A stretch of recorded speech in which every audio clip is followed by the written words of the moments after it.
પહેલા તો બધાને જય સોમનાથ, જય શ્રી કૃષ્ણ અને જય માતાજી। કેમ છો બધા? તો આજે હું તમારા માટે લઈને આવી છું ફ્લાવર વટાણાનું શાક। તો વિડીયોને સ્કીપ કર્યા વગર એન્ડ સુધી જરૂરથી જોજો અને બાજુમાં રહેલા બેલ આઇકોનને જરૂરથી ઓન કરજો, જેથી વિડીયોની નવી નોટિફિકેશન તમારા સુધી જલ્દીથી પહોંચતી રહે।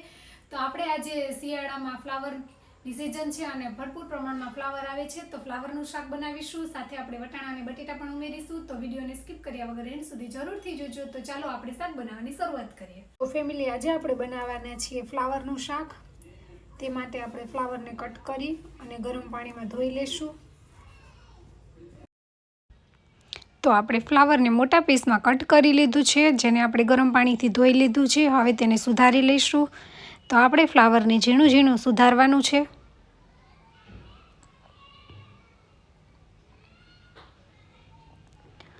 તો સરસનું ફ્લાવર સુધારી લીધું છે, સાથે આપણે એક નંગ નાનું બટેટું સુધાર્યું છે, થોડા એવા વટાણા છે અને એક નંગ ટામેટું સુધાર્યું છે। તો ચાલો આપણે શાક વઘારવાની શરૂઆત કરીએ।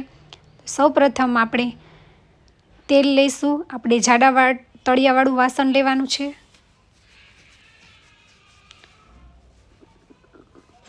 રાઈ ઉમેરીશું। રાઈ ફૂટી જાય તો જીરું ઉમેરીશું। 4 લવિંગના નાખીશું। ત્યારબાદ હિંગ નાખીશું અને સુધારેલું ફ્લાવર ઉમેરીશું।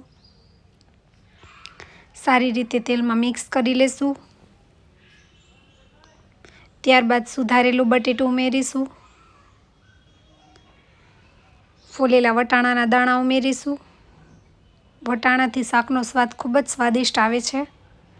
આદુ લસણની પેસ્ટ ઉમેરીશું। ત્યારબાદ બધું મિક્સ કરી લઈશું અને થોડી વાર માટે તેલમાં સાંતળવા દઈશું। ત્યારબાદ આપણે એક નંગ ટામેટું સુધારેલું છે તેને નાખીશું। બધું સારી રીતે મિક્સ કરી લઈશું।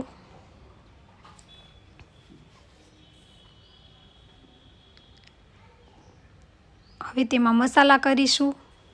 તે માટે સ્વાદ અનુસાર નમક ઉમેરીશું। અડધી ચમચી હળદર ઉમેરીશું। ત્યારબાદ લાલ મરચું પાવડર ઉમેરીશું।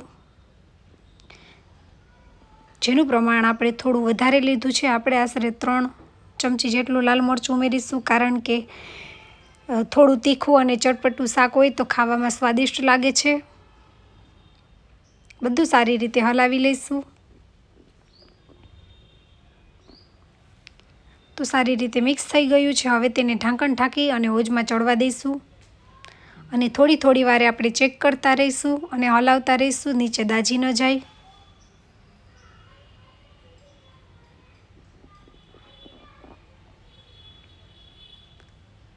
પાછું ઢાંકણ ઢાંકી અને ચડવા દઈશું। આમ થોડી વારે હલાવતા રહીશું। તો આપણે ચેક કરી લઈએ શાક ચડી ગયું છે નહીં। તો તમે જોઈ શકો છો સરસ મજાનું શાક ચડી ગયું છે। આપણે તેમાં ધાણા જીરું પાવડર ઉમેરીશું અને કોથમીર નાખીશું। તો તૈયાર છે ફ્લાવર વટાણાનું શાક। તો ચાલો આપણે સર્વ કરીએ।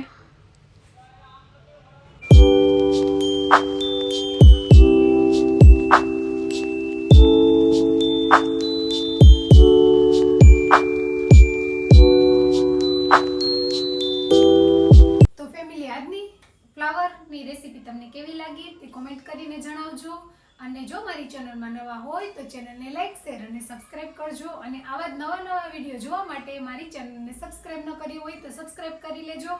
તો મળશું આવી નવી રેસીપી સાથે। ત્યાં સુધી આવજો। જય સોમનાથ, બાય બાય।